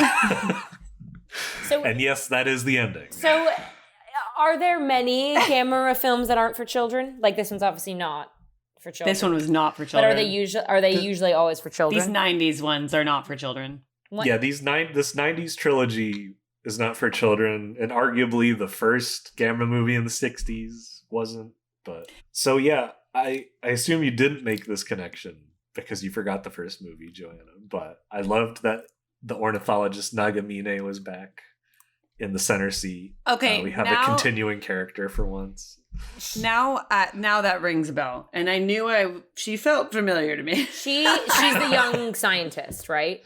Mm-hmm. Yeah. Okay, I have a hard time keeping track of everyone's names, but I mean, she's so capable, but so young. I mean, she looked like a 15-year-old, just this very young, sweet, yet obviously highly trained and educated scientist, and I just don't know how she does it all.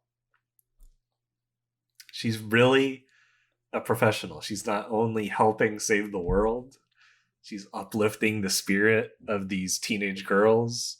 She's redeeming her old friend who's ended up living on the streets of Tokyo. She is a good person through and through. When she's like, he's like, I thought I recognized you, and he's like, no. Oh yeah, that was a special moment for sure. I liked that they gave him a bigger part too. Yeah. That was sweet. Yeah. He's great in it too. He's very funny. He's in all Yeah. three of these. He has a cameo in the second one. He's in the warehouse in the second one, right? Yeah, he's great.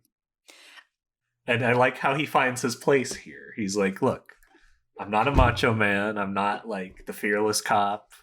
I just like helping people. Mm-hmm. And he's good at that. When he shows up in his second scene, all sharp, wearing a little suit, it's very precious, that kind of come up that miscongeniality moment that they gave to him. Very sweet. Very sweet. I feel like they give her a few crushes throughout the series, but it's never anything major, and that's not like the main plot point ever. She has even sharper blazers in the second movie, but in this third one, she's still dressing pretty smartly. I feel like I have a slightly less of an emotional connection to her than some of the others, but that she's still, I am cheering for her. I'm rooting for her. I like her, and I'm a fan. Maybe because she's not flawed. I have less, you know what I mean? Like some of these other ones seem a little flawed. They make mistakes, and you kind of cheer for them because of their mistakes. She makes no mistakes. She knows what she's doing. Well, also, I like that they sort of like toe the line of like, oh, is there going to be like a little like romance in this? And like, we never really go there. You know, it's just not about that. It's about fighting crime, fighting monsters, fighting crime. It's about saving the world. Like, it's about saving the world. It's not about finding love. Like, can we just like let working women work? And that's what I like most about these movies. She is ready for anything. She is like eating breakfast and they're like someone on the, she is jumping up. She is ready to go. I do appreciate, women. Here's the plot of these movies is women save the world. And I love them for that. Yeah. Because I gotta say, I'm getting that more in Gamera of the ratios than I do in the Godzillas. But the women were not saving the world in the 1970s Gamera. No, they weren't. Well, they were like supporting characters. But in this one, the women are saving the world via their smart scientific education and some really hip jewelry. And we get to see strong female rage, which we love, in the young girl and Iris. You know, we get to see a lot of female rage. The revenge of her fallen parents, right? Yeah. A real Batman understory there.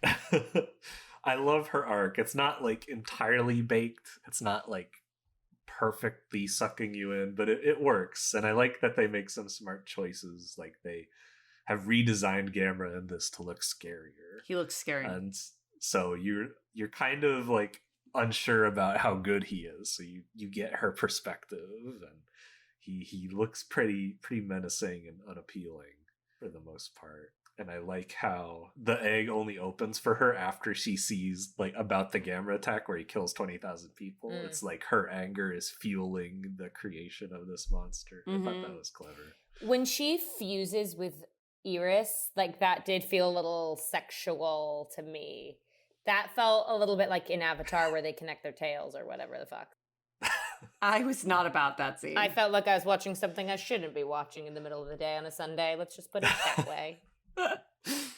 Especially because she just stumble upon it in the middle of the day, and then it just stands up and like becomes more human-like. Yeah, it's a little bit weird. She feels for sure taken advantage of in that moment, and it was not good. Yeah, I would say it was a borderline experience for her for sure. She'll be unpacking that one day in therapy. Yep. She's going to be unpacking a lot of this. She's going to unpack a lot. But because she got stuck in him again, way more mucusy the second time around. Yeah, Iris's needs like a little refresher on consent. Let's just put it that way. Yes. But I appreciate that as the boy is kind of trying to be her pal, she's like having none of it. She walks past him. They don't even speak when she goes in the cave. She's just very, on her own mission. Unafraid. Completely unafraid. Yeah, totally unafraid. She's traumatized. She's hardened. She doesn't want to let anyone in. I like the moment where they were like eating and they're like, this is a very small village. And she was like, no. And she like got up and stormed away, like very strong-headed. I like that. Yeah. She's like, I'm not changing my family name. Hell yeah, for her. I'm not giving up. That was wild that they wanted her to change her family name. She's got a cute little brother too. I love Asagi.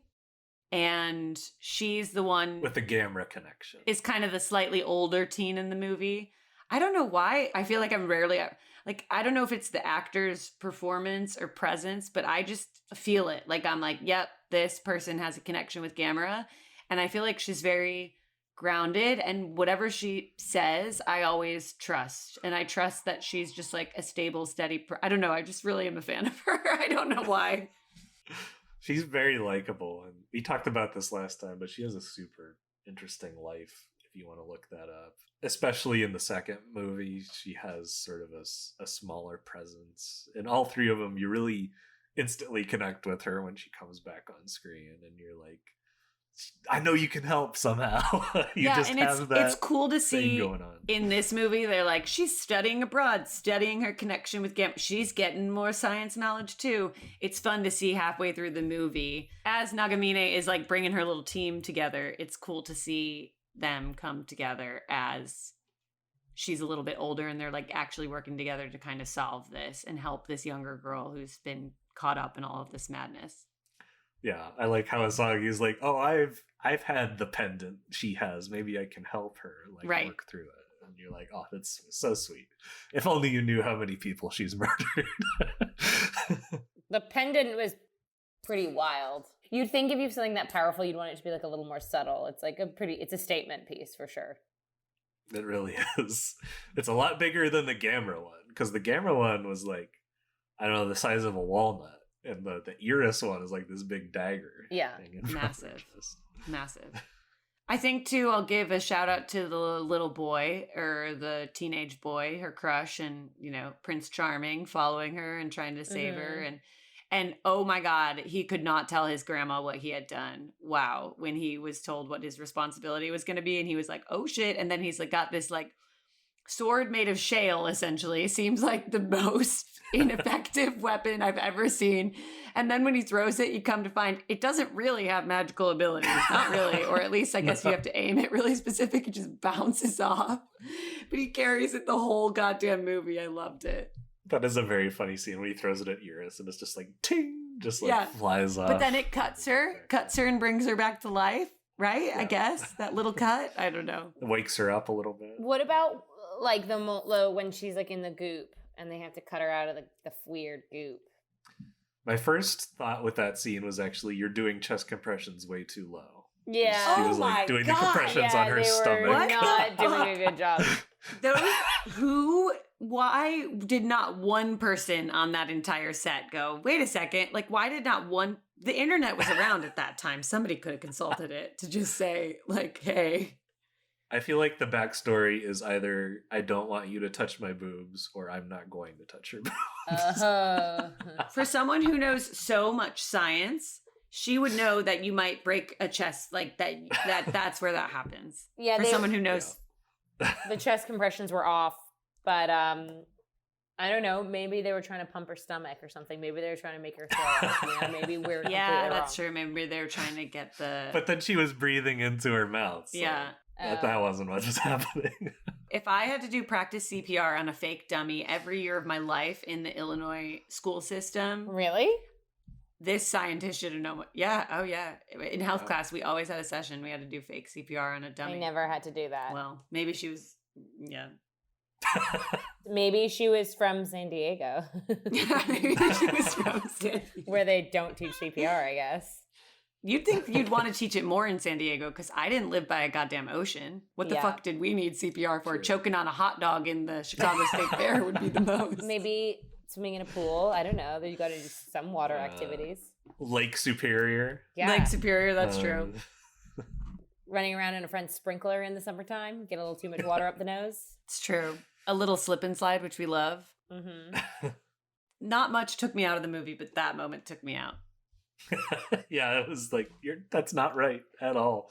But yeah, her mucus cocoon was gross. horrible. That was really gross, like when they're cutting her out of that. And then the creepy guy, I was just like, wow. Why did they need him? That kind of took me out because I was like, I don't know, like, I was like, was he like a producer's son and they like needed to write a part for him? Because I was just like, it felt like there was some, like, must have been some, nepotism going on or something. Like someone needed a part. And so they like I just didn't really get why he was there. And then it was it halfway through the movie he came in and then all of a sudden he like became. No, it was like literally 20 minutes from the end. He became kind of like a central character, or like I feel like they kept showing him and I was like, I don't know you, sir. Why are you here?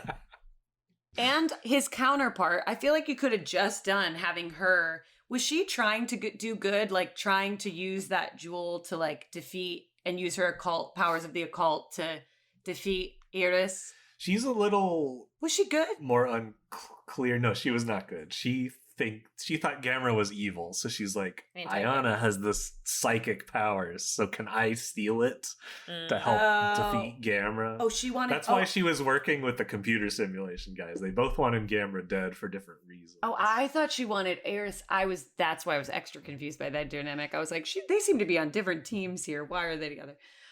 That one part where he had that scene where he had his first bigger set of lines and he went, "Wouldn't you like to know?" to her. I was like, this is so weird. What is happening?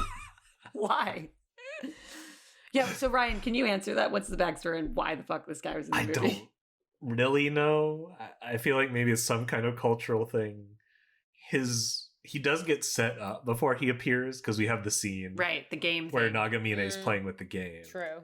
I thought that was cool to set it up with a game simulator, and I was also like, great, nice shout out for the nerds. We love to see it. It seems very fun.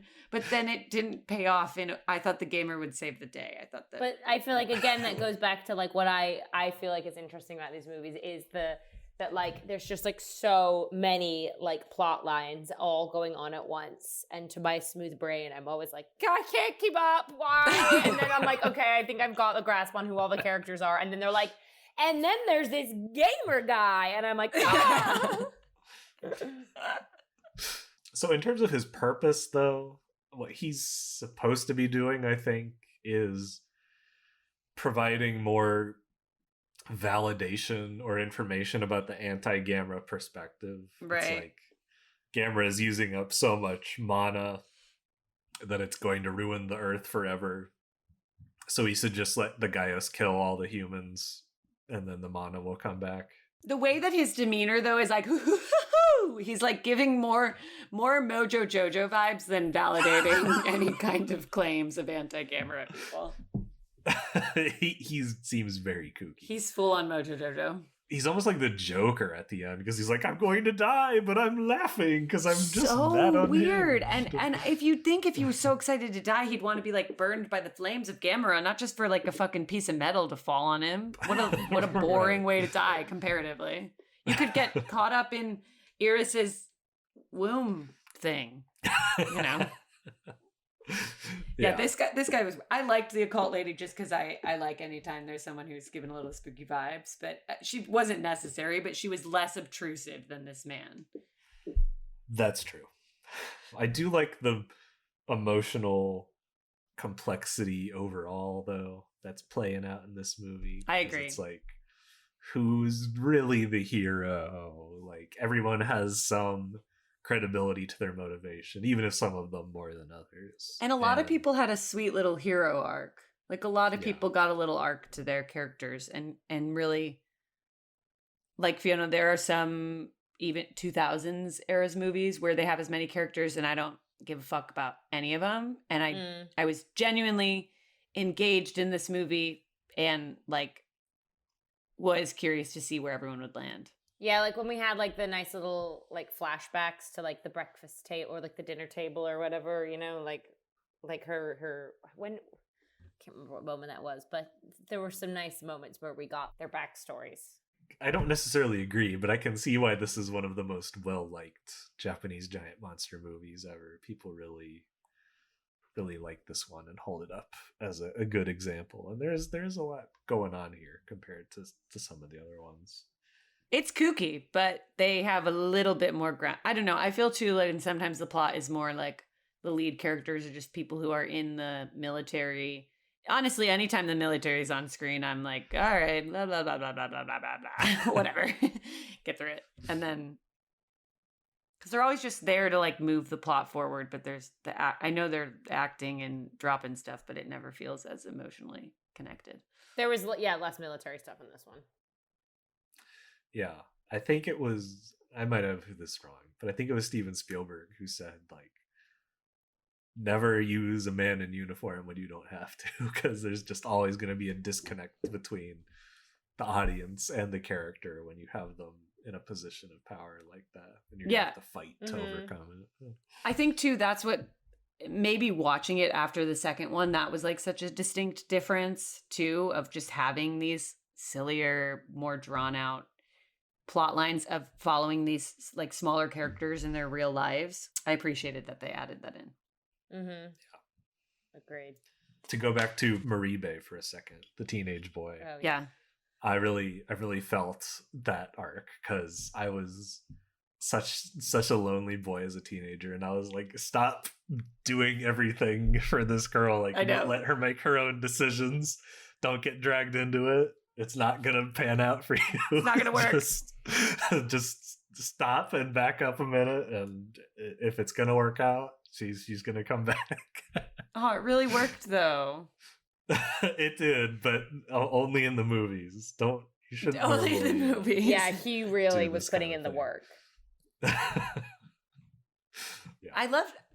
How were they on a bus waiting to go somewhere, and then the bus was like, we can't actually go there, and then they were able to run to where they were trying to get to in Kyoto. That seemed like a kind of Game of Thrones final season movement there, of like, you can't actually move that quick.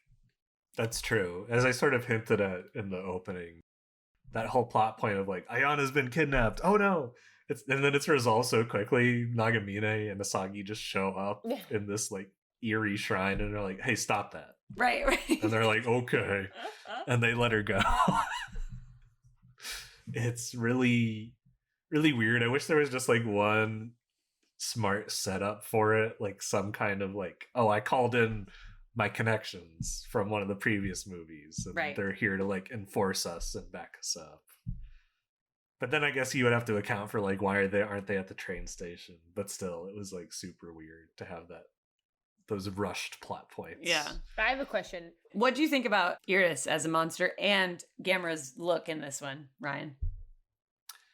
I like a creepy Gamera. Mm-hmm. Yeah.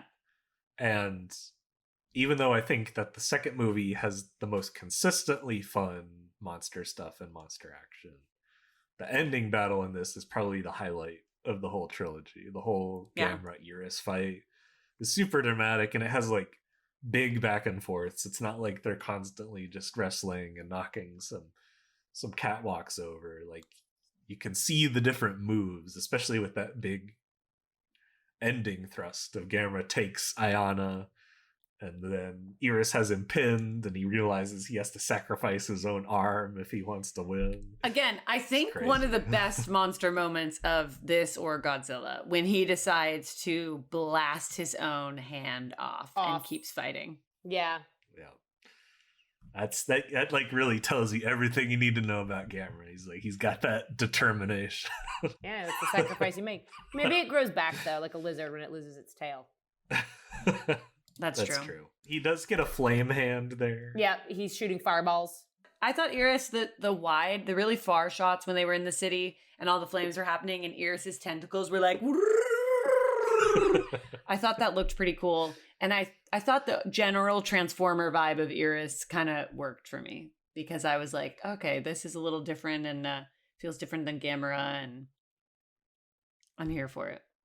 She's pretty icky and spooky. And I like how there's no like set origin for her. It's like, is she a mutated Gaios, or is she an ancient like cursed monster, or Right. is this an alien meteorite like the Legion? Because she's just looks so unlike anything, especially towards the end with like those gossamer wings and the tentacles with the spikes on them. It's very alien and weird, and that makes it hard to connect to Iris, but I mean, you're not supposed to. That's Right. That monster's pure evil. And she seemed scary. Like Iris seemed like, yes, this monster could fuck shit up and destroy the world. Yeah, I think Iris of the ones I've seen was the scariest looking monster. She don't got a face at the end, really. Right. It's No. not like eyes or anything. It's just a weird point. Yeah, scary looking monster and kind of creepy with all the like cocoon goop stuff that goes on. Yeah, this movie was kind of dark. Like that scene where they went to the house of the aunts and cousins she was with, and that aunt's body fell down from the ceiling. Oh my god! Oh my gosh, that part freaked me out. I even did a little jump. A body falls down. That was so scary. And if you put it in a different context, like if you put that in Hocus Pocus, you'd be like, ha. But like in the context of this movie, so unexpecting it.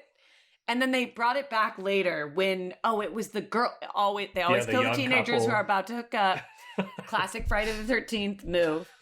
But yeah, they're like running into the woods. And then that girl turns into a scary fucking zombie. That was a creepy part of Iris too. That they don't just die. They don't just become skeletons. They become these green zombies. Yeah, she drains all their blood out, so they're Yeah. like all dehydrated like mummies. Gross. It's creepy. One thing I would love to talk about is the symbology of Gamera as Christ in this movie, which is hard to ignore. There's like a scene where like the symbol of the cross appears behind him, and Wait, then if you what? notice, I No, I missed didn't that. catch this. yeah, that's in there. And when he blasts his hand off, that's the same Oh, hand the that, like, piercing. Jesus was nailed to Totally. the cross. Oh my Yeah. gosh! Interesting. Whoa. It's like Gamera is a martyr here Oh my to protect us and absolve us of our sins, which is wild. They start playing Jesus Christ, Superstar. So Oh I my guess God. Gamera's a Christian. Yeah, but I He thought really Japan. is. I thought Japan wasn't that religious, so I'm confused how this narrative is getting in there. Let's talk about the ending, because the ending's pretty wild. A lot of people, including me for a long time, thought this was a cliffhanger, and there was like a fourth movie that was coming that never got made. Yeah. There had to be budgets that they were planning, and then they got cut, right? They may have had something planned, but the director actually said he was done here. He was Really? done with Gamera. And eventually this interview came out where he had said, like, the ending is up to you. If you have faith in Gamera, you can imagine how he would have somehow succeeded and beat the Gaius. And if you've come to doubt Gamera and his purity of heart, well, then the Gaius probably win and the world is upset.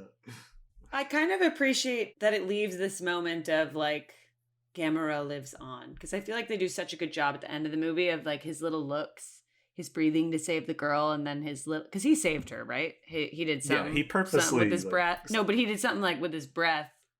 Oh, yeah. He breathed in big and she came back to life. There was some kind of magic happening there. But I think they did a good job with those looks of kind of, you really were in Asagi, like you were really getting that he was in on this and they were all right about how closely connected he was to them. And I kind of like that they ended it as like, you just kind of think and believe he's going to keep going.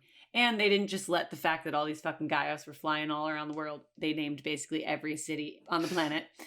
Yeah. They didn't just let that like die off into nothing. I just like it's always in like the 11th hour that they're like, oh my god, Gamera is a good guy.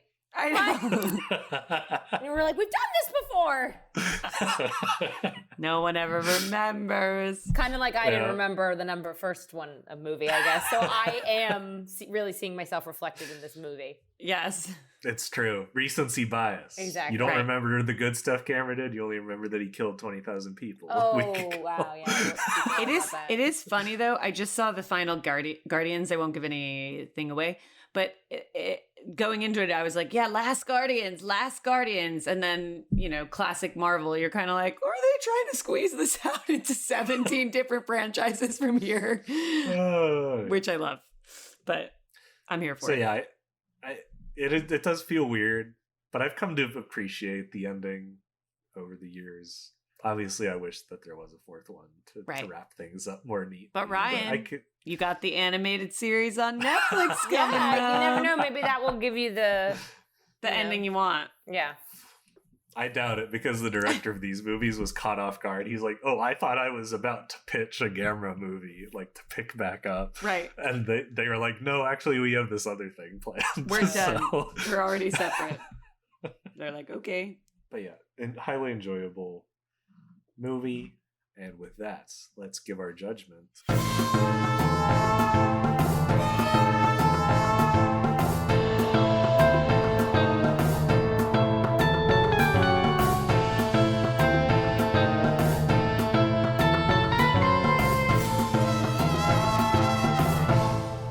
I guess I just said highly enjoyable movie. So I'll go ahead and place it in heaven.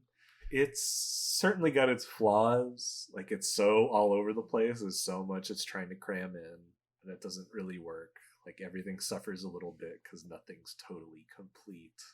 But other than that, it's pretty damn good. It's got, like, straightforward arcs for not just one, but several characters. And you get involved in them. It's got cool monster stuff. It's got, like, an interesting... It invites you to take a different perspective looking at Gamera, which I like. So yeah, that's a heaven. I would place it in heaven because I like the female empowerment. I like our plucky young scientist lady. We had some really fun fight scenes. The same issues you have, I have. I'm just like, I can't keep track of all the characters and we're jumping around a lot. I will say, though, compared to the kitty movies, I still prefer those. So I'll put this in heaven, but if I were to pick between these and the kitty movies, I don't know. I like the kitty movies. I like seeing the cheesiness of the old school effects. Sue me! That's what I like. That's fair. No, that is completely fair. I love them both for totally different reasons. Yeah. Joanna, where would you place it? I might have to put it in, like, high purgatory. I was debating heaven, and I kind of thought heaven, but then it also was just a bit convoluted, and I can't tell if I'm, just so shiny on the 70s ones. This might be one where at the end of the whole podcast shebang, I have to have a debate about in my head. But I think just where my gut is saying right now is high purgatory. Would recommend it, but just a little, not maybe my, I don't know. Now I feel bad for it. I did enjoy watching it. I'm like, I'm sorry, movie. I'm sorry. I'm not. No, it's good. It's good to have a discerning eye. This one just didn't quite do it for you, and that's okay. Yeah, it's going to be high purgatory for me. Well, I definitely not watch it again. It definitely did it more than Gamera #1, since neither of us could remember that we ever saw that movie. Let's just put it that way. On the memorability factor, definitely more memorable. Right. No, yes. I'd rather have the honest opinion every time. I wish we had a clean sweep here, but fair. Yeah. You can keep it in high purgatory. Maybe next episode I'll start being like, I'm sorry, I switched it to a heaven. I gotta have a think on it. All right, have your think. I mentioned that we've had an outpouring of people asking for the synopsis. So our letter this month is our representative for the many people who sent me a similar message. Yeah, it was me, Ryan. It was me writing this secret message asking for the synopsis back. This is from KCC. And they say, another vote for synopsis return, please. Woo! The sound effects are the best, and it's helpful for those of us who haven't seen all the movies yet. And then they had a smiley with a teardrop on the head.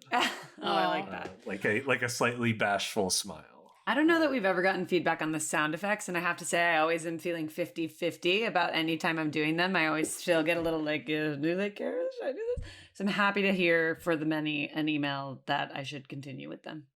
I personally like watching you do the sound effects.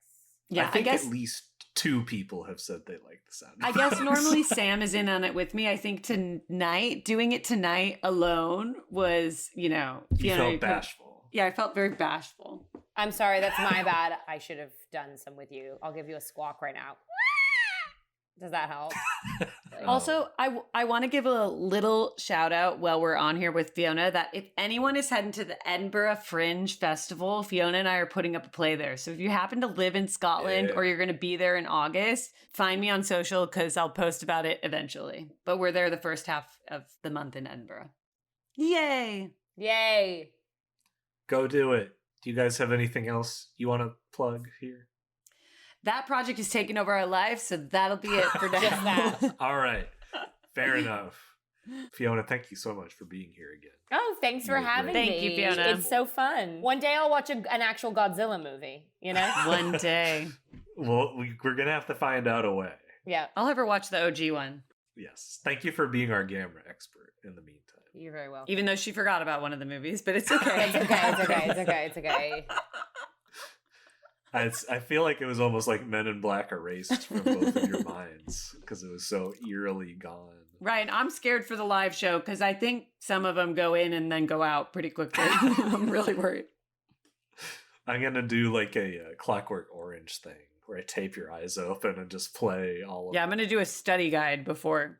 But thank you for listening, dear audience. Please give us a review on Apple Podcasts. That helps the most. If you can't do that, it still helps a lot. You subscribe to us on your preferred podcast provider, whether that be Spotify, YouTube, Amazon Music, Apple, whatever. It all helps. It also helps when you leave us comments and send us messages, and we'll read them. As you know, tell your friends and family about us, anybody who likes weird movies. It's like a movie book club. Make people watch these Gamera movies and then play this for them. Yeah. It's just, and then they'll say, "Why did you do this to me?" Yeah. They'll be happy about it. What a mess. But thank you so much for listening. And until next time, keep spreading the word of Godzilla. Gamera. We've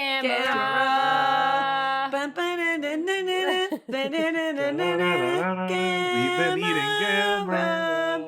Godzillavangelists, a Geek Stew Network podcast, is brought to you by me, Ryan Sargent, and my friends Joanna Brodecki and Sam Schlenker. This episode was edited by Brogan Malloy.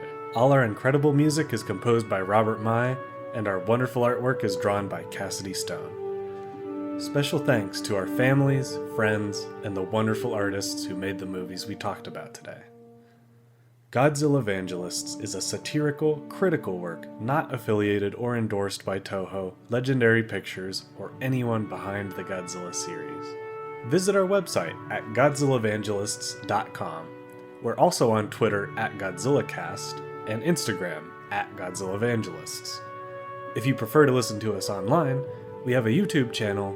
Thank you so much for listening, and we hope you join us next time. In the meantime, keep spreading the word of Godzilla.